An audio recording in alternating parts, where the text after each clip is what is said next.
ဒီနေ့တော့ကျွန်တော်ကားရှင်းတယ်ဘယ်သွားမလဲဆိုတော့ Top Secret Cafe သွားကြည့်လိုက်အောင်ကိုတော့ကျွန်တော် Top Secret Cafe ကိုရောက်နေတော့ဗောနော်ကတော့သူတို့ရဲ့ parking lot meeting area ပေါ့ဘာမှတော့ထွေးလို့ဒီနေ့တော့မရှိဘူးဒီနေ့တော့သူတို့ဒီ cafe ရှိကကားလေးချို့ရှိမယ်ပြီးတော့သူ့ရဲ့ garage ရဲ့ကားတွေအကုန်လုံးကလည်းမလေးရှားလက်တွေအင်းဒီရောက်နေတယ်ထင်တယ်ဗောနော်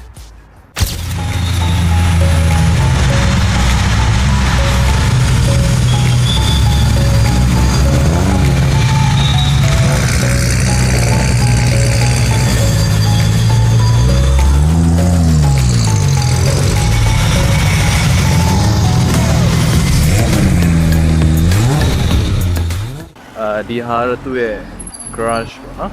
ပုံမှန်ပြဒီ garage က9နာရီမှာဖွင့်တယ်9နာရီမှာဖွင့်တာဆိုတော့ဒါပေမဲ့ဖွင့်နေကြတော့အထဲထဲမှာတော့ဘာထွေတူတော့မရှိနေဘူးသူကားတဲ့ချားနိုင်ငံရောက်တယ်နော်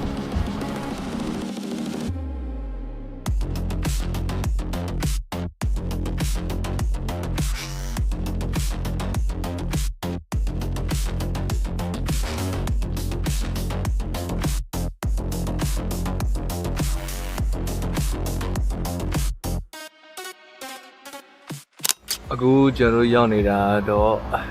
Infinite Motorsport Livery Walk စီစဉ်နေရပါတော့အခုလောဆယ်တော့ကျွန်တော်တို့ဒီမှာကားတွေတော့နေတယ်ကြာလောဆယ်တာတို့ရဲ့လောက်ကားပါဒီမှာကျွန်တော် GTR 2 စီး in progress ထင်နေရတယ်ဒီက2စီးကျွန်တော်ရှိမှာနော်ပြီးရင်ကျွန်တော်ထိုင်းမှာကအတုတော်များ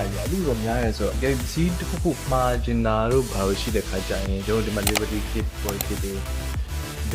Liberty Walk Body Kit တွေကျွန်တော်ဒီမှာ Top Secret စီးတွေဒီ genuine ဖြစ်တဲ့ဆိုင်လာပြီးမှာတော့နော်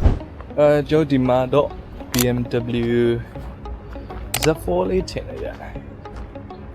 အဲ့လေးကိုဒီမှာ